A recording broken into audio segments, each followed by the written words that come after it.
44 size ಮೈ ಸುತ್ತಳತೆ, ಉದ್ದ ಬಂದು 44. ಆ ಮೆಷರ್ಮೆಂಟ್ದು ಚೂಡಿದಾರ್ ಕಟಿಂಗ್ ಮಾಡ್ತಾ ಇರೋದು. ಕಟಿಂಗು ಸ್ಟಿಚಿಂಗು ಪೂರ್ತಿ. ಮೊದಲು ನಮಗೆ ಉದ್ದ ಎಷ್ಟು ಬೇಕು ಅದನ್ನು ತಗೊಳ್ಳಿ. ಫೋಲ್ಡಿಂಗು ನಿಮ್ಮ ಕಡೆ ಇರಲಿ.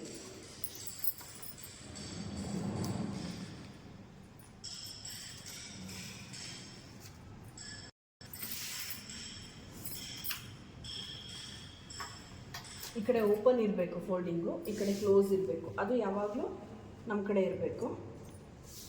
ಉದ್ದ ಮೇನ್ ಫ್ಯಾಬ್ರಿಕ್ಕು 44 ಇರಬೇಕು. ಅದಕ್ಕಿಂತ -2 ಇಂಚಸ್ಸು ಲೈನಿಂಗ್ ಇರಬೇಕು.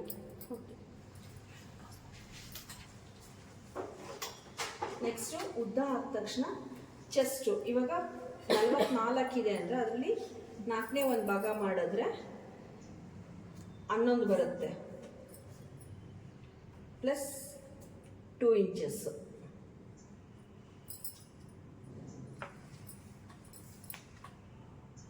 ಶೋಲ್ಡರು 6, ಡೀಪ್ ಜಾಸ್ತಿ ಇದೆ ತಗೊತೀವಿ ಅಂದರೆ 6 ಪ್ಲಸ್ ಅರ್ಧ, 6.5 ಶೋಲ್ಡರು. ಆರ್ಮ್ ಹೋಲು 7 ಇದೆ, 7 ಪ್ಲಸ್ ಹಾಫ್, 7.5.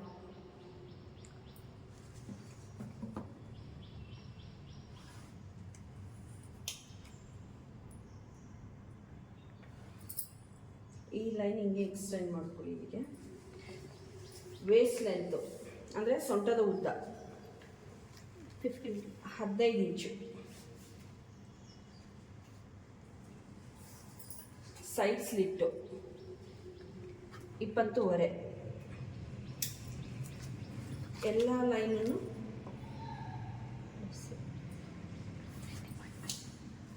ಫಸ್ಟ್ ಜಾಯಿನ್ ಮಾಡ್ಕೊಂಬಿಡಿ ನೀಟಾಗೆ.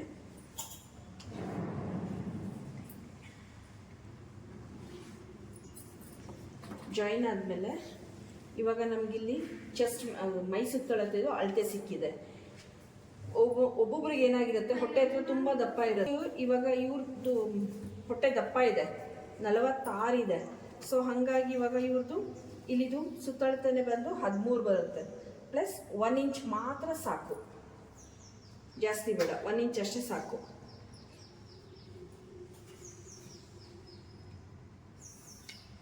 ಇಲ್ಲಿಂದ ಇಲ್ಲಿಗೆ 12 ಇಂಚ್ ಇಟ್ಕೊಳ್ಳಿ.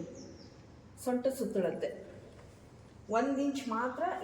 ಮೈ ಸುತ್ತಳತೆಗೂ ಸೊಂಟ ಸುತ್ತಳತೆಗೂ ಕಡಿಮೆ ಮಾಡಿದ್ದೀನಿ. ಈ ಲೈನಿಂದ ಈ ಲೈನಿಗೆ ಜಾಯಿನ್ ಮಾಡಿ. ಅದಾದಮೇಲೆ ಈ ಲೈನಿಂದ ಈ ಲೈನಿಗೆ ಜಾಯಿನ್ ಮಾಡ್ಕೊಳ್ಳಿ. ನಿಮಗೆ ಇದು ಈಸಿ ಮೆಥಡು. ಕೆಳಗಡೆ ಬಾಟಮಲ್ಲೂ ಅಷ್ಟೇನೆ 14 ಇಂಚು. ಇವಾಗ ಅವ್ರಿಗೇನಾದರೂ ಒಂದು ಸ್ವಲ್ಪ ಗಾಡೀಲಿ ಓಡಾಡೋರು ಜಾಸ್ತಿ ಸೈಡ್ ಸ್ಲಿಟ್ ಬೇಕು ಅನ್ನೋರಿಗೆ ಮಾತ್ರ 1 ಇಂಚ್ ಎಕ್ಸ್ಟ್ರಾ ಇಟ್ಕೊಳ್ಳಿ, 1 or 2 ಇಂಚಸ್ಸು. ಫ್ಲೇರ್ ಬೇಕು ಅನ್ನೋರು, ಇಲ್ಲಾಂದರೆ ಸೇಮ್ ಮೆಷರ್ಮೆಂಟ್ ಇಟ್ಕೋಬೋದು.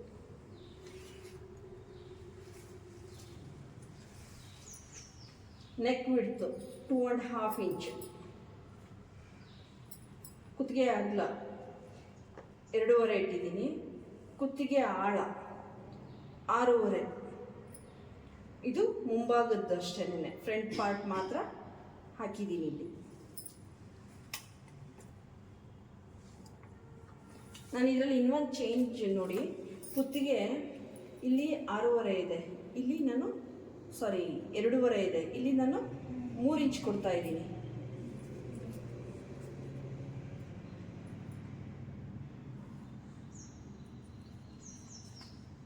ಸ್ಲ್ಯಾಂಟಾಗಿ 1/2 ಇಂಚಿಗಷ್ಟೇ ಇದು ಶೇಪು. ಇದು 2.5 ಇದೆ, ಇದು 3 ಇಂಚಸ್ ಇದೆ. ಇಲ್ಲಿ 1/2 ಇಂಚಿಗೆ ಮಾರ್ಕ್ ಮಾಡ್ಕೊಳ್ಳೋಣ.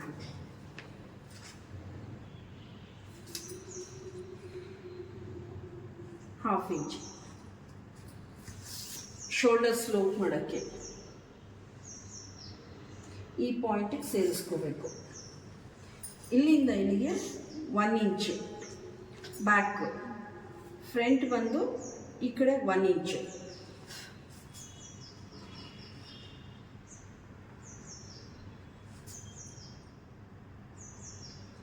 ಈ ಪಾಯಿಂಟಿಗೆ ಸೇರಬೇಕು ಕರೆಕ್ಟಾಗದು. ನೆಕ್ಸ್ಟು ಇದನ್ನು ಅಷ್ಟೇ ಈ ಲೈನ್ ಮೇಲೆ ಕ್ರಾಸ್ ಆಗಿ ಇಲ್ಲಿಗೆ ಜಾಯಿನ್ ಆಗಲಿ ಕೆಳಗಡೆಗೆ. ಇದು ನಿಮ್ಮದು ಸ್ಟಿಚಿಂಗ್ ಲೈನು. ಏನು ಡಾಟ್ ಡಾಟ್ ಹಾಕಿರ್ತೀವಿ ಅದು ಇಲ್ಲಿಂದ ಇಲ್ಲಿಗೆ 1/2 ಇಂಚ್ 1 ಇಂಚಿಗೆ ನಾನು ಇಟ್ಕೊತೀನಿ. ಅವರು ತುಂಬ ದಪ್ಪ ಇದ್ದಾರೆ ಅಂತ ಅಂದರೆ ಸ್ಟಮಕ್ ಪೋರ್ಷನ್ನು ಸ್ವಲ್ಪ ಇದು ಮಾಡ್ಕೊಂಡು, ಇದೆಲ್ಲ ಸ್ಟಿಚಿಂಗ್ ಲೈನು.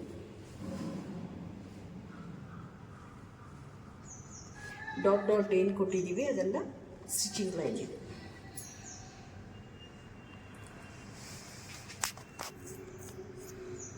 ಈ ಆರ್ಮ್ ಹೋಲ್ ಬಂದು 7 + 1/2 ಇಂಚು, ಇದು 1 ಇಂಚು, ಇಲ್ಲಿಗೆ 1 ಇಂಚು. ಚೆಸ್ಟ್ ಬಂದು 11 + 2, ಇದು ಚೆಸ್ಟ್ -1 ಇಂಚು. ಅಂದರೆ ಮೈ ಸುತ್ತಳತೆ ಏನಿದೆ ಅದು -1 ಇಂಚಿಗೆ ಮಾಡ್ಕೊಳ್ಳಿ.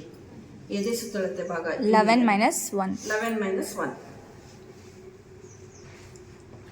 ಇವಾಗ ಇದು ಅವ್ರದ್ದು ಸೊಂಟ ಅಂದರೆ ಹೊಟ್ಟೆ ಪೋರ್ಷನ್ ನಾನು ಹೇಳ್ತಾರೆ, ಸೊಂಟನೂ ಅಲ್ಲ ಹೊಟ್ಟೆ ಪೋರ್ಷನ್ನು. ಆ ಹೊಟ್ಟೆ ಪೋರ್ಷನಲ್ಲಿ ದಪ್ಪ ಇರುತ್ತೆ. ಆ ಪೋರ್ಷನ್ ಎಷ್ಟಿದೆ ಮೆಷರ್ಮೆಂಟ್, ಇವಾಗ ಇವ್ರದ್ದು 13 ಬಂದಿದೆ, 13 + 1 ಇಂಚು. ಇದು ಸೈಡ್ ಸ್ಲಿಟ್ಟು ನೀವು 21, 22 ಅಂತ ಮಾಡಿದಷ್ಟು ಏನಾಗುತ್ತೆ, ನಿಮ್ಮದು ಹೊಟ್ಟೆ ಭಾಗ ತುಂಬ ಟೈಟ್ ಆಗುತ್ತೆ. ಕೆಳಗಡೆ ಹೋದಷ್ಟು ಹೊಟ್ಟೆ ಭಾಗ ಟೈಟ್ ಆಗುತ್ತೆ. ಸೊ ಹಾಗಾಗಿ ಸೈಡ್ ಸ್ಲಿಟ್ 20ವರೆಗೆ ಇಟ್ಕೊಂಡ್ರೆ ನಿಮ್ಗೆ ಆರಾಮಾಗಿ ಅದು ತುಂಬ ಟೈಟ್ ಅನಿಸೋದಿಲ್ಲ. ಇದು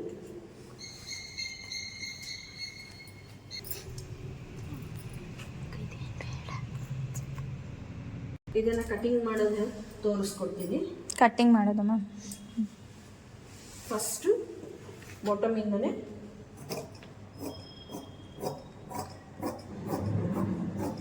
ಫ್ರಂಟ್ ಆ್ಯಂಡ್ ಬ್ಯಾಕ್ ಎರಡು ಒಟ್ಟಿಗೆ ಮಾಡ್ಕೊತಾ ಇದ್ದೀನಿ ನಾನು. ಈ ಪೋರ್ಷನ್ನು ಕಟ್ಟಿಂಗ್ ಲೈನ್ ಏನು ಮಾರ್ಕ್ ಹಾಕಿದ್ವಿ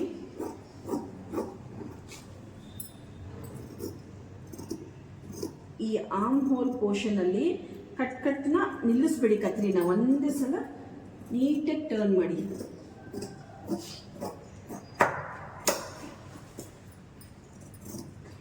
ಇಲ್ಲಿ ತನಕ ಫ್ರಂಟ್ ಆ್ಯಂಡ್ ಬ್ಯಾಕ್ ಒಟ್ಟಿಗೆ ನಿನ್ನೆ ಇಲ್ಲಿಗೆ ಒಂದು ನಾಚ್ ಮಾಡಿಕೊಟ್ಕೊಳ್ಳಿ ನಿಮಗೆ ಫ್ರಂಟ್ ಆ್ಯಂಡ್ ಬ್ಯಾಕ್ ನೆಕ್ ಡೀಪ್ಗೆ. ಇದೂ ಅಷ್ಟೇ ನಿನ್ನೆ ಒಂದು ಕಟ್ ಮಾರ್ಕ್ ಅಂದರೆ ನಾಚ್ ಮಾರ್ಕು. ಮತ್ತು ಸೈಡ್ ಸ್ಲಿಟ್ ಇದೂ ಅಷ್ಟೇ ಫ್ರಂಟ್ ಆ್ಯಂಡ್ ಬ್ಯಾಕ್ ಸೇಮ್ ಇರಬೇಕು, ಹಾಗಾಗಿ ನಾಚ್ ಮಾರ್ಕು. ಇದಿಷ್ಟು ಆದಮೇಲೆ ಇವಾಗ ನಾವು ಬ್ಯಾಕ್ ಪಾರ್ಟಿಗೆ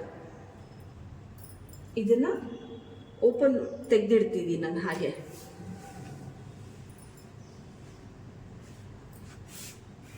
ಈ ಫ್ರಂಟ್ ಪಾರ್ಟಲ್ಲಿ ಇವಾಗ ನಾವು ನೆಕ್ ಕಟ್ ಮಾಡಿಲ್ಲ, ಕೈ ಮಾತ್ರ ಕರ್ವ್ ಶೇಪಲ್ಲಿ ಒಂದೇ ಸಲ ಬರಬೇಕು.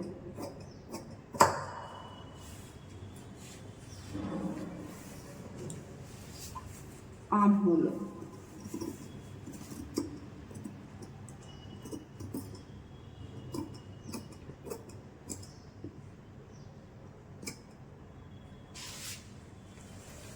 ಫ್ರಂಟ್ ಪಾರ್ಟು ಅದಷ್ಟೇ ಕಟಿಂಗ್ ಇದ್ದಿದ್ದು, ಅದಷ್ಟು ಆಯ್ತಿದ್ದು.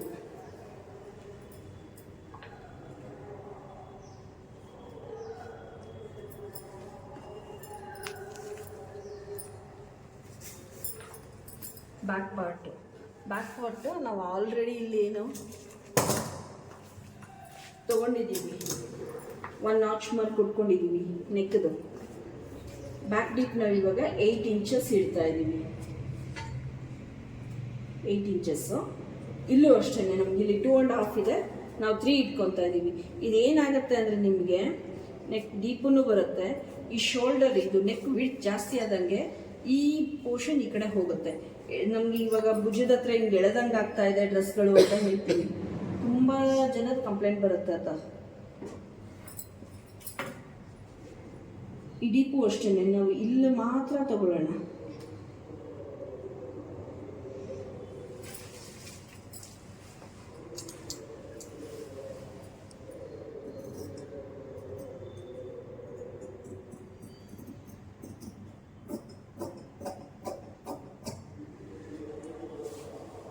ಬ್ಯಾಕ್ ಇಷ್ಟೇ ಕಟಿಂಗು. ಇವಾಗ ಕಟಿಂಗ್ ಆಯಿತು, ಮೇನ್ ಫ್ಯಾಬ್ರಿಕ್ಗೆ ಲೇ ಮಾಡೋಣ.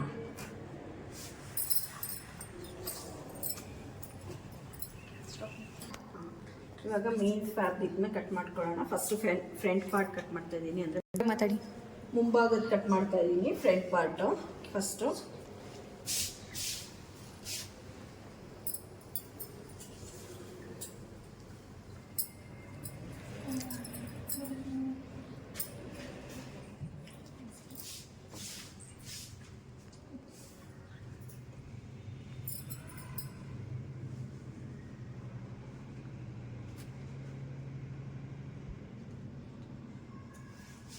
ಇದು ಆಲ್ರೆಡಿ ನಮಗೆ ಇಲ್ಲಿ ಬಾಟಮ್ ಫಿನಿಶಿಂಗ್ ಆಗಿದೆ, ವರ್ಕ್ ಇರೋದಾಗಿರೋದ್ರಿಂದ. ಸೊ ಎಕ್ಸ್ಟ್ರಾ ಫ್ಯಾಬ್ರಿಕ್ ಬಿಟ್ಟು ಅಂದರೆ ಹೊಸದಾಗಿ ಕಲಿತಾ ಇರ್ತೀರಲ್ವಾ, ಸೊ ಹಂಗಾಗಿ ಫ್ಯಾಬ್ರಿಕ್ ಎಕ್ಸ್ಟ್ರಾ ಬಿಟ್ಕೊಂಡಿರಿ.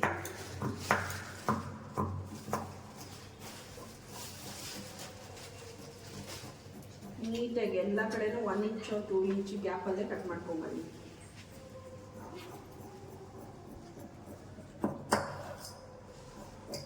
ನೆಕ್ಕೇನು ಕಟ್ ಮಾಡ್ಕೊಬೇಡಿ, ಮಧ್ಯೆ ಒಂದು ನಾಚ್ ಮಾರ್ಕ್ ಇಟ್ಕೊಂಡಿರಿ. ಆ ಸ್ಟಿಚಿಂಗೆಲ್ಲ ತೋರಿಸ್ಕೊಡ್ತೀನಿ ನಿಮಗೆ.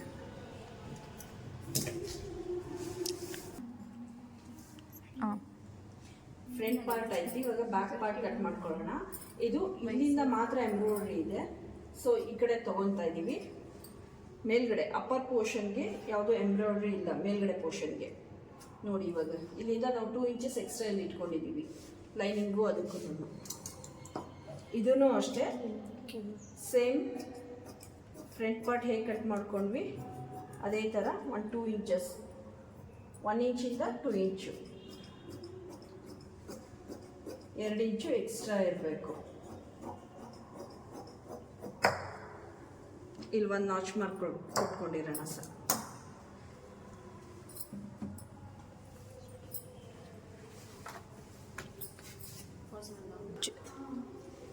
ಇವಾಗ ಫ್ರಂಟ್ ಆ್ಯಂಡ್ ಬ್ಯಾಕ್ ಆಯಿತು. ಸ್ಲೀವ್ಸ್ ಪೋರ್ಷನ್ ಕಟ್ ಮಾಡ್ಕೊಳ್ಳೋಣ.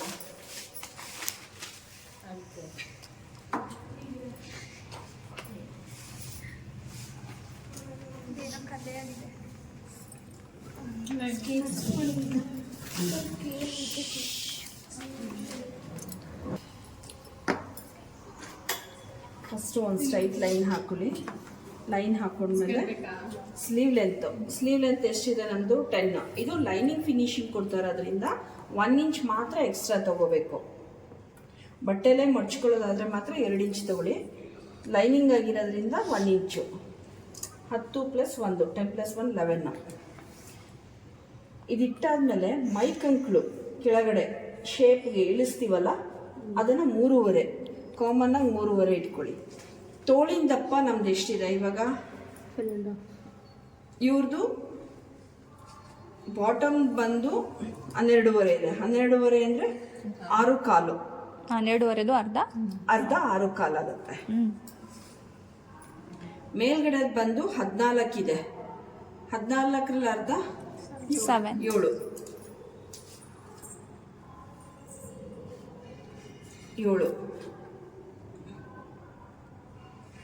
ಇಲ್ಲಿಂದ ಶೇಪ್ ಹಾಕೋಬೇಕು.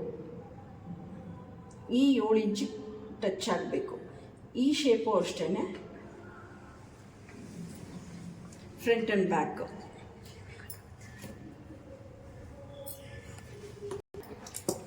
ನಿಮಗೇನಾದರೂ ಸ್ಲೀವ್ಸು ಹೇಗೆ ತೊಗೋಬೇಕು, ಹೇಗೆ ಮಾರ್ಕ್ ಹಾಕಬೇಕು, ಹೊಸದಾಗಿ ಮಾಡ್ತಾ ಇದ್ದೀವಿ, ನಮ್ಗೆ ಇದು ಗೊತ್ತೇ ಇಲ್ಲ ಅಂದವ್ರಿಗೆ ಕಮೆಂಟ್ ಮಾಡಿ. ಅದಕ್ಕೆ ನಾನು ನಿಮಗೆ ಡೀಟೇಲ್ ವಿಡಿಯೋನ ಸ್ಲೀವ್ಸ್ದು ಹೇಗೆ ಶೇಪ್ ಎಲ್ಲ ಹೇಗೆ ತೊಗೋಬೇಕು ಏನು ಅಂತ ಸಪ್ರೇಟ್ ವಿಡಿಯೋ ಮಾಡಿ ಹಾಕ್ಕೊಡ್ತೀನಿ. ಕಟಿಂಗ್ ಮಾಡ್ತಾ ಇದ್ದೀನಿ ನೋಡಿ.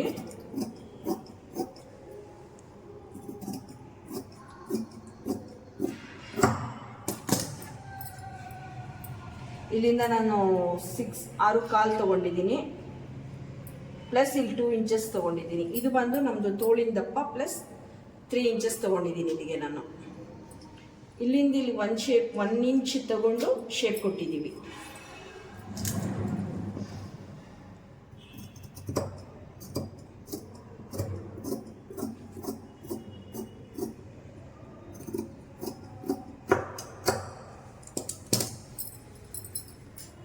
ಇವಾಗ ಈ ಫೋಲ್ಡಿಂಗ್ ಈ ಥರನೇ ಇರಬೇಕು.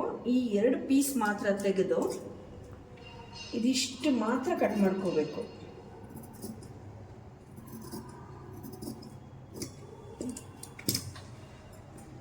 ಇದಾದಮೇಲೆ ನಿಮಗೆ ಫ್ರಂಟ್ ಆ್ಯಂಡ್ ಬ್ಯಾಕ್ ಗೊತ್ತಾಗಲ್ಲ ಅನ್ನೋದಕ್ಕೆ 1 ಇಂಟು ಮಾರ್ಕು, ಒಂದು ಸೈಡ್ ಇಲ್ಲಿರಬೇಕು, ಒಂದು ಸೈಡ್ ಈ ಕಡೆ ಇರಬೇಕು. ನೀವು ಹೊಲಿಯುವಾಗ ನಾನು ತೋರಿಸ್ಕೊಡ್ತೀನಿ ಯಾವ ಥರ ಹೊಲಿಬೇಕು ಅಂತ.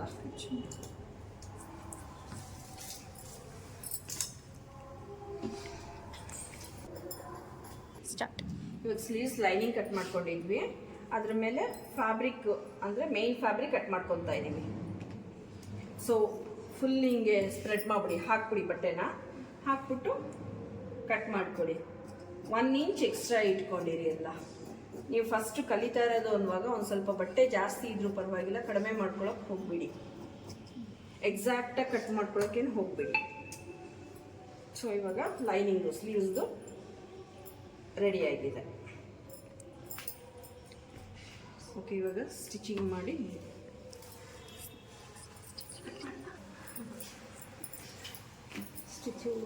ನೆಕ್ಸ್ಟ್ ಇವಾಗ ಸ್ಟಿಚಿಂಗ್ ಹೇಳ್ಕೊಡ್ತೀನಿ ನೋಡಿ. ಇವಾಗ ಕಟಿಂಗ್ ಆಯ್ತಲ್ವಾ, ಸ್ಟಿಚಿಂಗ್ ಮಾಡೋದು ತೋರಿಸ್ತಾ ಇದ್ದೀನಿ. ಫಸ್ಟು ಕರೆಕ್ಟಾಗಿ ಬಟ್ಟೆ ಈ ಸೆಂಟರ್ ಪೋರ್ಷನ್ ಈ ಸೆಂಟರ್ಗೆ ಇರಬೇಕು. ಈ ಕಡೆ ಎಷ್ಟು ಬಟ್ಟೆ ಬಿಟ್ಟಿರ್ತೀವೋ ಅಷ್ಟೇ ಈ ಕಡೆನೂ ಇರಬೇಕು, ಎಲ್ಲ ಈಕ್ವಲ್ ಆಗಿರಬೇಕು. ಆದ ತಕ್ಷಣ ಟಕ್ ಮಾಡ್ಕೊಳ್ಳಿ, ಎಲ್ಲ ಕಡೆಗೂ ಗುಂಪಿನಲ್ಲಿ ಹಾಕೊಂಬಿಡಿ. ನಿಮಗೆ ನೆಕ್ ಫಿನಿಶಿಂಗ್ ಹಾಳಾಗೋದಿಲ್ಲ ಆವಾಗ.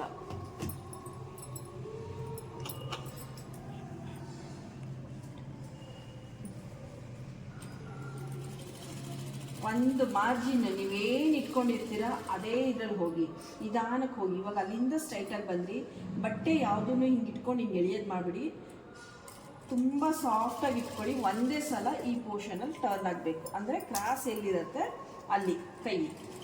ಇವಾಗ ಇಲ್ಲಿಂದ ಸ್ಟ್ರೈಟ್ ಬರ್ತೀರಾ, ನಿಮ್ಗೆ ಆಗಲ್ಲ ಅಂದಾಗ ಇಲ್ಲಿ ಇಟ್ಕೊಳ್ಳಿ. ಇಲ್ಲಾದಮೇಲೆ ಬಟ್ಟೆ ಎಲ್ಲ ಕರೆಕ್ಟಾಗಿ ಇಟ್ಕೊಂಡು ಎಲ್ಲೂ ಬಟ್ಟೆ ಎಳಿಬೇಡಿ, ಒಂದೇ ಸಲ ಟರ್ನ್ ಮಾಡ್ಕೊಳ್ಳಿ. ಆವಾಗ ಯಾವ ರಿಂಕಲ್ಲೂ ಬರೋದಿಲ್ಲ.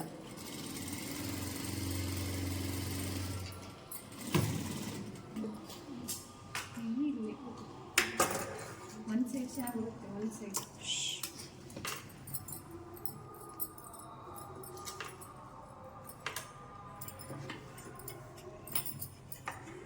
ತುಂಬ ಮಾರ್ಜಿನ್ ಬಿಟ್ಟು ಕಟ್ ಮಾಡಬೇಡಿ. ನೀವು ಕಟ್ ಮಾಡಿದ್ರೆ ನಾಚ್ ಮಾರ್ಕ್ ಎಲ್ಲ ಕೊಡಬೇಕು, ಹಾಗಂತ ತುಂಬ ತುದಿಗೂ ಹೋಗ್ಬಿಡಿ. ಇವಾಗ ನಾನು ಎಷ್ಟು ಬಿಟ್ಟಿದ್ದೀನಿ ಅಷ್ಟರಲ್ಲೇ ಕಟ್ ಮಾಡ್ಕೊಂಡು ಹೋಗಿ.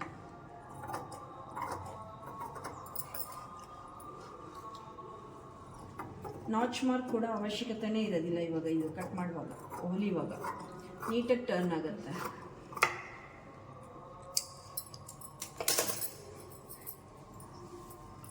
ಇದಾದಮೇಲೆ ಈ ಸ್ಟಿಚ್ ಮಾಡಿರ್ತೀವಲ್ಲ, ಅಂದರೆ ಇದೇನು ಕೂಡ ಈ ಥರ ಇದು ಈ ಕಡೆ ಇರಬೇಕು, ಅದ್ರ ಮೇಲೆ ಸ್ಟಿಚಿಂಗ್ ಬರಬೇಕು ಈ ಲೈನಿಂಗ್ ಬಟ್ಟೆಗೆ.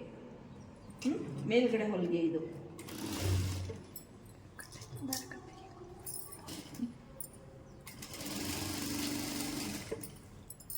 ಕರೆಕ್ಟಾಗಿ ಅದು ಹಿಂಗೆ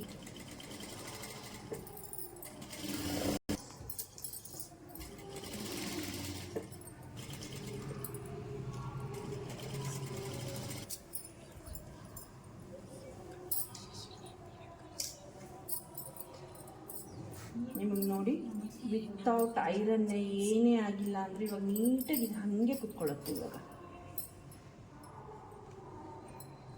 ನೀಟಾಗಿ ಇವಾಗ ಇಲ್ಲಿ ನಿಮಗೇನು ಟಾಪ್ ಸ್ಟಿಚ್ ಹಾಕ್ತೇನೆ ನೀಟಾಗಿ ಕಾಣಿಸ್ತಾ ಇದೆ. ಲೈನಿಂಗು ಮತ್ತು ಸ್ಟಿಚಿಂಗು ನಿಮಗೆ ನೀಟಾಗಿ ಬಂದರೆ ಕೆಳಗಡೆ ಮೇಲ್ಗಡೆ ಸ್ಟಿಚಿಂಗು ನೀಟಾಗಿ ಆಗುತ್ತೆ.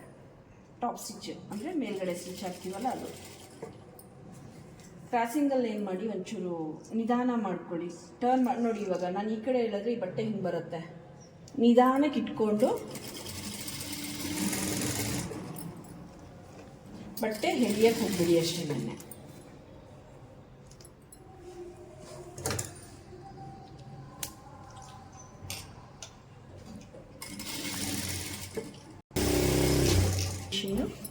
ಆಯಿತು.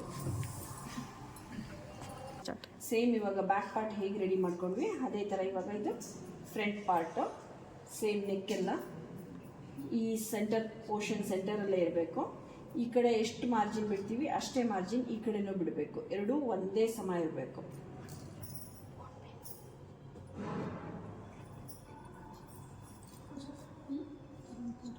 ಹಾಗೆ ಟಕ್ ಮಾಡಿ same has it is.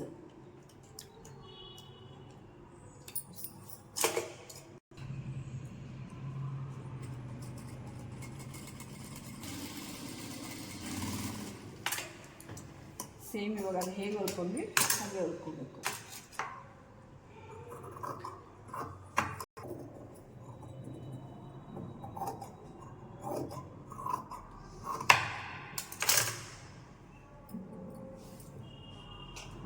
Turning stitch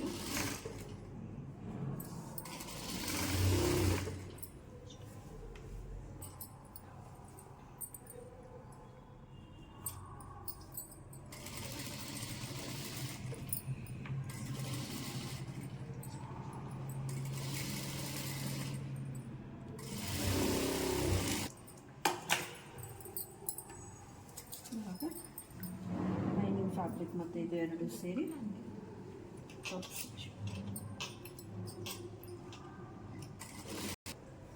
ಅದೇ ನಿಮ್ಗೆ ನೀಟಾಗಿ ಟರ್ನ್ ಆಗೋಗುತ್ತೆ ನೋಡಿ ಫ್ಯಾಬ್ರಿಕ್. ಟರ್ನಿಂಗ್ ಸ್ಟಿಚ್ ನೀಟಾಗಿದ್ದರೆ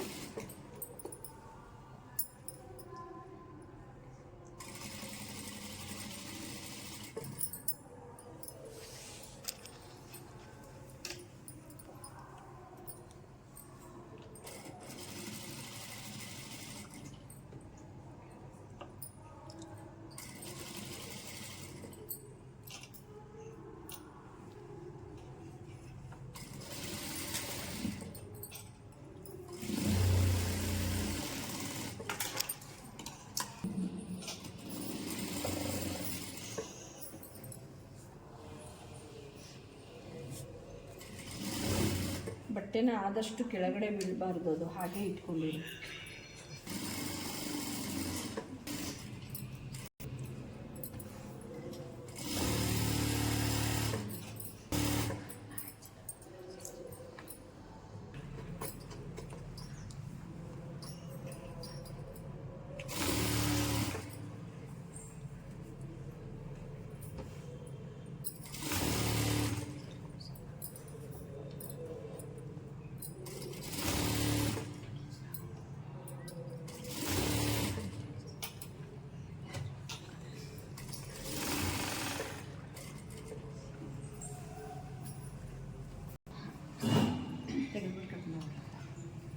ಏನಿದೆ ಅದೇ ಮಿಷನ್. ಎಕ್ಸ್ಟ್ರಾ ಫ್ಯಾಬ್ರಿಕ್ ಏನಿದೆಯೋ ಅದು ಕಟ್ ಮಾಡ್ಕೊಬೇಕು. ಇಲ್ಲೇ ಅದ್ರಲ್ಲಿ ತೋರಿಸ್ಬಿಡೋಣ ಅಲ್ವಾ, ಹಂಗೆ ಮಾಡ್ಕೊಳ್ಳಿ. ಇವೆಲ್ಲ ಇಲ್ಲಿ ಎಷ್ಟು ಬಿಟ್ಟಿರ್ತೀವಿ ಆ ಕಡೆನೂ ಅಷ್ಟೇ ಇರಬೇಕು. ಯಾವ ಹೋಲಲ್ಲಿ ತಪ್ಪು ಮಾಡ್ಕೊತಾ ಇದ್ದೀರಾ?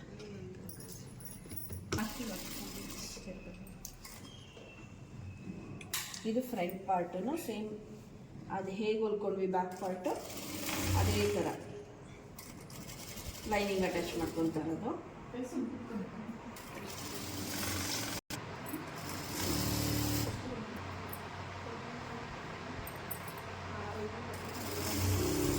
ಆದಷ್ಟು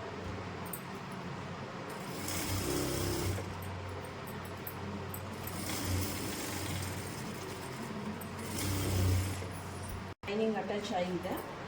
ಲೈನಿಂಗ್ ಅಟ್ಯಾಚ್ ಆದಮೇಲೆ ನೀಟಾಗಿ ಎಕ್ಸಾಕ್ಟಾಗಿ ನಮ್ದು ಏನು ಲೈನಿಂಗ್ ಫ್ಯಾಬ್ರಿಕ್ ಇದೆ ಮೆಟೀರಿಯಲ್ಲು ಒರಿಜಿನಲ್ ಬಟ್ಟೆನ ಅದೇ ಮೆಜರ್ಮೆಂಟ್ ಕಟ್ ಮಾಡ್ಕೋಬೇಕು. ಸೇಮ್ ಲೈನಿಂಗ್ ಕಟ್ ಮಾಡಿಬಿಡಿ,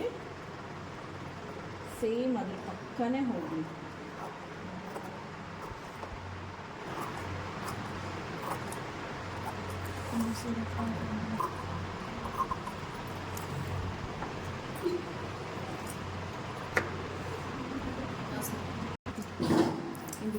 ಸ್ಲೀವ್ಸು ಫಿನಿಶಿಂಗ್ ಮಾಡ್ಕೊತಾ ಇದ್ದೀವಿ, ರೆಡಿ ಮಾಡ್ಕೊತಾ ಇದ್ದೀವಿ. ಇವಾಗ ನಾವು ಇಂಟು ಮಾರ್ಕ್ ಹಾಕಿದ್ವಲ್ಲ ಅದು ಹೀಗೆ ಮೇಲ್ಗಡೆ ಕಾಣಿಸ್ಬೇಕು ನಿಮಗೆ ಒಂದು. ಇವಾಗ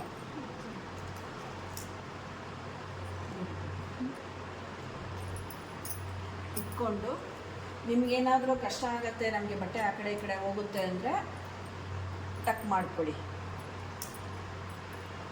ಒಂದು ಈ ಕಡೆ ಒಂದು ಈ ಕಡೆ ಒಂದು ಸಾಕು. ಮಾಡಿಕೊಂಡು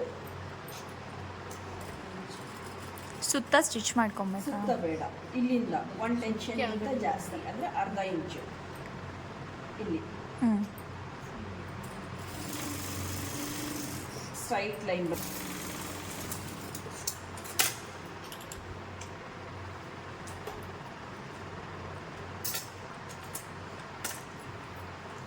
ಅದಾದಮೇಲೆ ಈ ಬಟ್ಟೆನ ಈ ಕಡೆ ಮಾಡಿ ಟರ್ನಿಂಗ್ ಸ್ಟಿಚ್ ಕೊಡಬೇಕು. ನಮಗೆ ಇವಾಗ ಇದು ಈ ಜಿಗ್ಜಾಗ್ ಪೋರ್ಷನ್ ಇದೆ, ಸೊ ಹಾಗಾಗಿ ಅದನ್ನು ಮಾತ್ರ ಕಟ್ ಮಾಡ್ತಾ ಇದ್ದೀನಿ ನಾನು, ಆ ಕಡೆ ಎಲ್ಲ ಆಡಾಗಿ ಕಾಣುತ್ತೆ ಅಂತ ಅಷ್ಟೇ.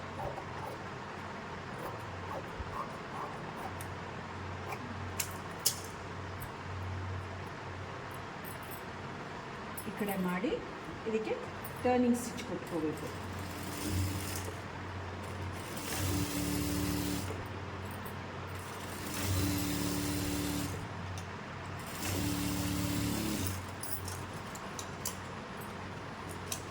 ಟರ್ನಿಂಗ್ ಸ್ಟಿಚ್ ಆದಮೇಲೆ ಎರಡೂ ಸೇರಿಸಿ ಟಾಪ್ ಸ್ಟಿಚ್ಚು ಅಂದರೆ ನೋಡ್ಕೊಂಡು ಹೀಗೆ.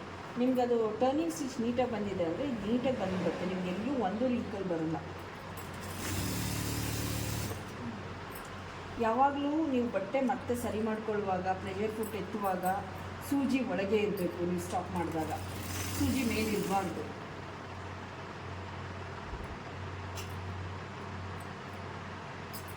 ಸೂಜಿ ಮೇಲಿದ್ರೆ ಬಟ್ಟೆ ಜರುಗುತ್ತೆ, ಚಾನ್ಸಸ್ ತುಂಬ ಇರುತ್ತೆ.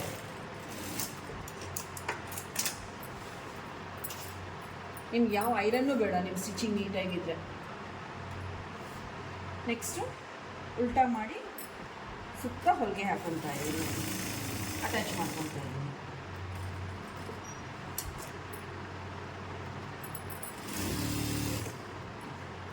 ನೀವು ಕರ್ವ್ ಬರೋಕ್ಕೆ ಇವಾಗ ಇದು ಎಕ್ಸ್ಟ್ರಾ ಬಟ್ಟೆ ಏನಿದೆ ಅದನ್ನು ಕಟ್ ಮಾಡ್ಕೊತಾ ಇದ್ದೀವಿ. ಎಲ್ಲ ಪೀಸಸ್ಸು ರೆಡಿ ಮಾಡಿ ಇಟ್ಕೊಂಡಿದ್ದೀವಲ್ವ, ಸ್ಲೀವ್ಸು ಫ್ರಂಟ್ ಬ್ಯಾಕ್ ಎಲ್ಲ ಆಗಿರ್ತದೆ. ಇವಾಗ ಜಾಯಿನ್ ಮಾಡ್ಕೊಂಡು ಹೋಗ್ತಾ ಇದ್ದೀವಿ.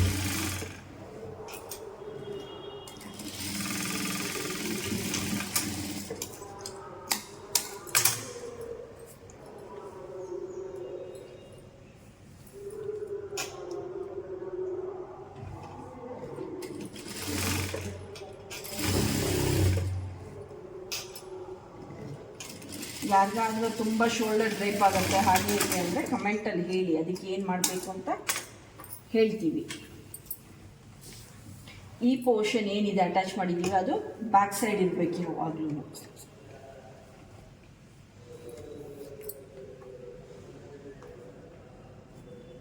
Sleeves front and back shape ತಗೊಂಡಿದ್ದೀವಿ. ಈ ಕಡೆದು ಇಲ್ಲಿಗೆ ಸೇರಬೇಕು, ಫ್ರಂಟ್ ಶೇಪ್ ಫ್ರಂಟಿಗೆ, ಬ್ಯಾಕು ಬ್ಯಾಕ್ಗೆ.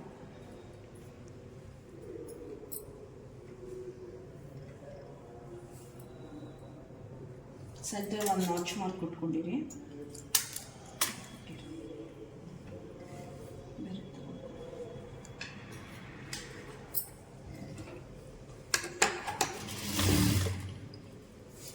ಇಷ್ಟಿಷ್ಟೇ ಅಟ್ಯಾಚ್ ಮಾಡ್ಕೊಳ್ಳಿ. ಈ ಬಟ್ಟೆನ ಫುಲ್ ಶಿಂಕ್ ಮಾಡಿ ಕೈ ಒಳಗಡೆ ಇಷ್ಟು ಒಳಗಡೆನೇ ಇರಬೇಕದು.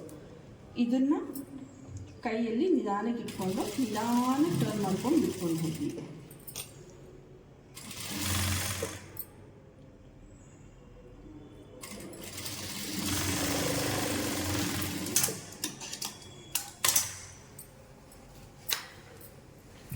ಹಾಫ್ಮಿಂದ ಮಾಡ್ತಾ ಇದ್ದೀನಿ, ಯಾಕೆಂದರೆ ನಿಮಗೆ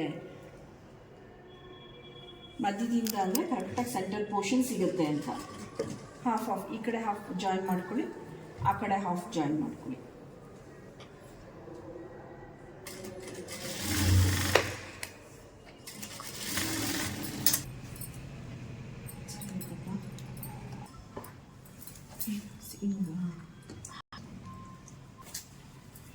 ಸೊ ಇವಾಗ ನೋಡಿ ನಿಮಗೆ ನೀಟಾಗಿ ಕುತ್ಕೊಳ್ಳುತ್ತಿದೆ. ಇದು ಫ್ರಂಟು, ಇದು ಬ್ಯಾಕ್. ಇವಾಗ ಇನ್ನೊಂದು ಸ್ಟಿಚ್ ಹಾಕೋಣ.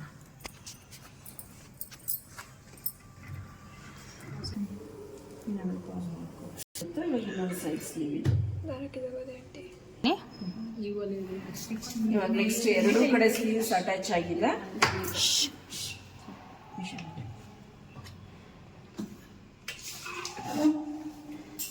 ಇವಾಗ ನಮಗೆ 6 ಕಾಲು ತೋಳಿನ ದಪ್ಪ ಇರೋದು ಮಾರ್ಕ್ ಹಾಕೊಳ್ಳಿ. ರಫ್ ಮಾಡಿ ಇಲ್ಲಿಂದ ಇಲ್ಲಿಗೆ ಈ ಶೋಲ್ಡರ್ ಪಾಯಿಂಟಿಂಗ್ ಇಟ್ಕೊಳ್ಳಿದ್ದೀವಿ.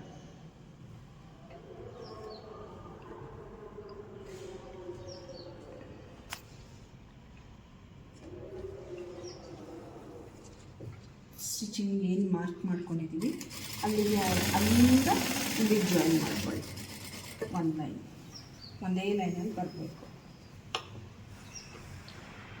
ಇನ್ನೊಂದು ಟೈಮಲ್ಲಿ ಇನ್ನೊಂದು ಸಲ ಸಪ್ರೇಟ್ ಜಾಯಿನ್ ಮಾಡೋದ್ರಿಂದ ಏನು ಬೆನಿಫಿಟ್ ಇದೆ ಅಂತ ಅದನ್ನು ತೋರಿಸ್ಕೊಡ್ತೀನಿ.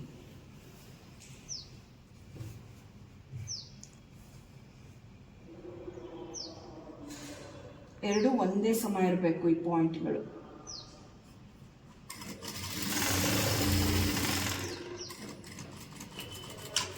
ಇಲ್ಲಿ ರಫ್ ಮಾಡಿ ಸೂಜಿ ಕೆಳಗಡೆನೇ ಇರಬೇಕು. ಒಂದು ಸ್ಟಿಚ್ ಆಯ್ತಲ್ವ, ಇವಾಗ ಇನ್ನೊಂದು ಸ್ಟಿಚ್ಚು. ಇದು ಮೇನ್ ಸ್ಟಿಚ್ಚು, ಪಕ್ಕದಲ್ಲಿ ಇನ್ನೊಂದು ಸ್ಟಿಚ್ಚು.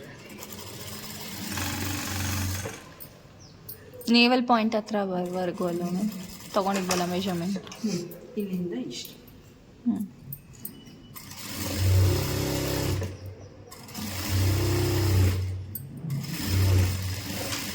ರಫ್ ಮಾಡಬೇಕು.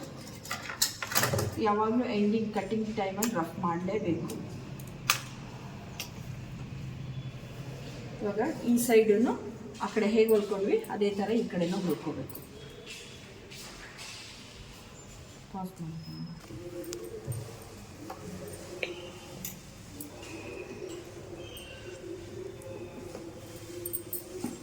ಈ ಕಡೆಗೆ ಈಸಿ ಮಾಡ್ಕೊಂಡಿರ್ಬೇಕು.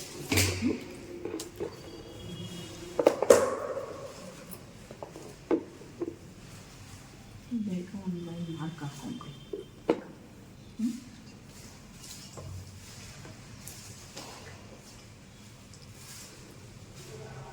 ಕಟ್ ಮಾಡಿದಾಗ್ಲೇ ಇದನ್ನು ಮಾಡ್ಕೋಬೋದು. ಡಾರ್ಕಾಗಿ ಹಾಕ್ಬಿಟ್ಟು ಇದು ಕರೆಕ್ಟಾಗಿರಬೇಕು. ಇಲ್ಲಿ ಈ ಮೆಷರ್ಮೆಂಟು ಕರೆಕ್ಟ್ ಇರಬೇಕು, ಈ ಮೆಷರ್ಮೆಂಟು ಕರೆಕ್ಟ್ ಇರಬೇಕು.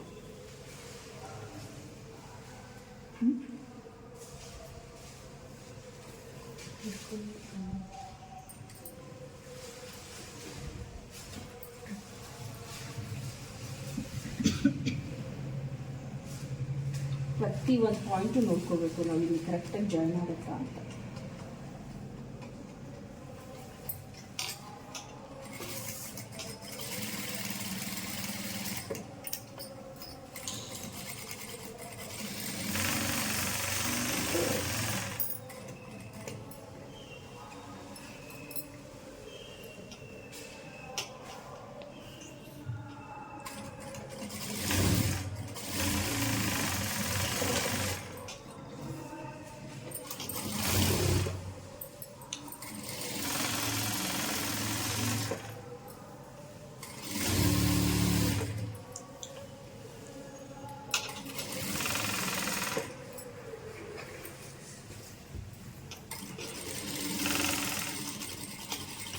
ಈ ಪೋರ್ಷನ್ ರಫ್ ಮಾಡ್ಕೋಬೇಕು ಆಯಿತಾ.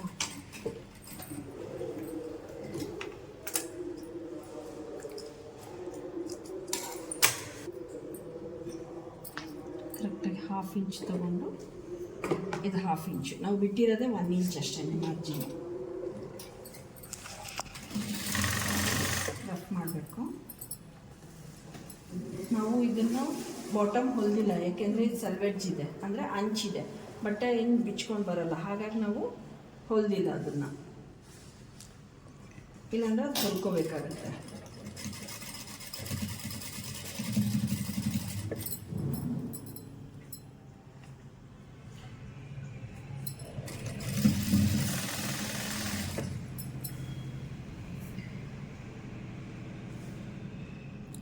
ಕರೆಕ್ಟಾಗಿ ನೀವು ಪೋರ್ಷನ್ ಇಟ್ಕೊಂಡ್ರೆ ಅದೇ ಫ್ಯಾಬ್ರಿಕ್ ನಿಮಗೆ ಫೋಲ್ಡ್ ಆಗ್ತಾ ಹೋಗುತ್ತೆ.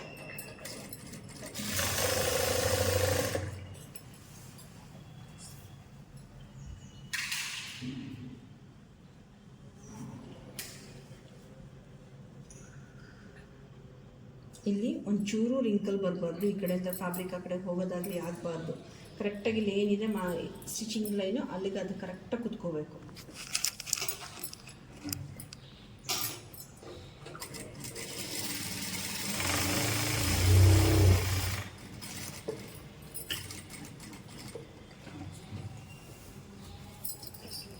ಸೂಜಿ ಒಳಗಡೆನೇ ಇರಬೇಕು, ಕರೆಕ್ಟಾಗಿ ಪಾಯಿಂಟಲ್ಲೇ ಟರ್ನ್ ಆಗಬೇಕು.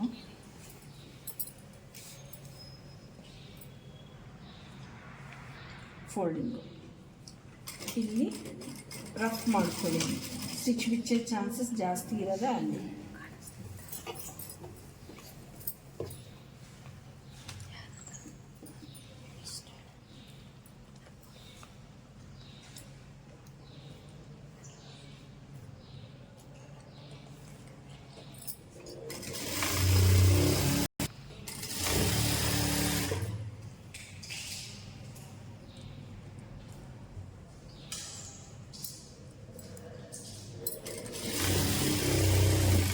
ಸೈಡ್ ಇದೇ ಥರ ಮಾಡ್ಕೊಳ್ಳಿ, ಕರೆಕ್ಟಾಗುತ್ತೆ. ಅಕ್ಕ ನಾನು ಇವ್ರಿಗೆ ಸೊ ಹ್ಯಾಸ್ ಇಟ್ ಈಸ್ ಇವಾಗ ಆ ಕಡೆ ಹೇಗೆ ಹೊಲ್ಕೊಂಡ್ವಿ ಅದೇ ಥರ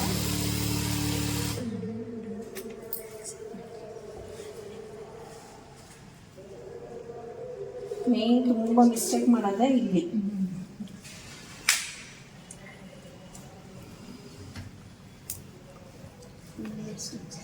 ಬಟ್ಟೆನ ನೀವು ಕೈಗೆಲ್ಲ ಹಿಂಗೆ ಮಾಡ್ಕೊಳ್ಳಿ.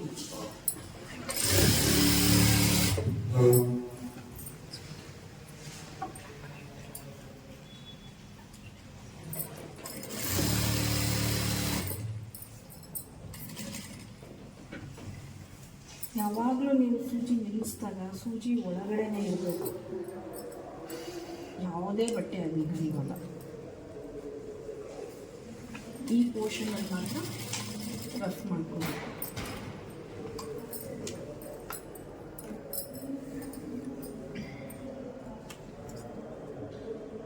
ಈ ಎಕ್ಸ್ಟ್ರಾ ಥ್ರೆಡ್ಸ್ ಎಲ್ಲ ಇದ್ದರೆ ಕಟ್ ಮಾಡಿ, ಇಲ್ಲಾಂದರೆ ನೀಟಾಗಿ ಒಳಗಡೆ ಹೋಗಬೇಕು ಅದು.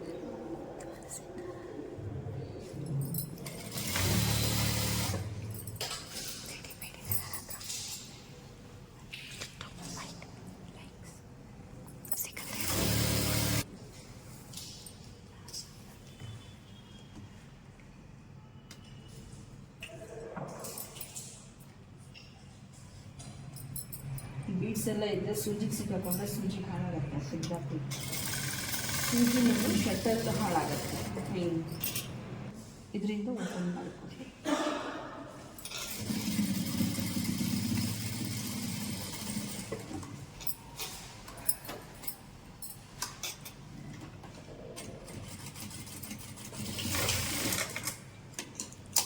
ಇದಾದಮೇಲೆ ಒಂದ್ಸಲ ಫ್ರಂಟ್ ಟು ಬ್ಯಾಕು ನೋಡ್ಕೋಬೇಕು, ಡಿಫ್ರೆನ್ಸ್ ಇದೆ. ಈ ಕಡೆನೂ ಇದೆ, ಈ ಕಡೆನೂ ಇದೆ. ಅದನ್ನು ನಾವು ಫ್ರಂಟ್ ಪೋರ್ಷನ್ ಎಷ್ಟಿದೆ ಇವಾಗ ಇದನ್ನು ನಾವು ಫೋಲ್ಡ್ ಮಾಡ್ತಿಲ್ಲ, ಇಲ್ಲಿ ಆಲ್ರೆಡಿ ಎಂಬ್ರಾಯ್ಡ್ರಿ ಲೇಸ್ ಎಲ್ಲ ಅಟ್ಯಾಚ್ ಮಾಡಿದೆ. ಸೊ ಇಲ್ಲಿ ಆಗೋಗಿದೆ. ನಾವು ಎಕ್ಸ್ಟ್ರಾ ಬ್ಯಾಕ್ ಆವಾಗಲೇ ಜಾಸ್ತಿ ತೊಗೊಂಡಿದ್ವಲ್ವಾ, ಇದನ್ನು ಫೋಲ್ಡ್ ಮಾಡ್ಕೋಬೇಕು. ಎಷ್ಟು ಎಕ್ಸ್ಟ್ರಾ ಇದೆ ಅದನ್ನು ನೋಡಿ.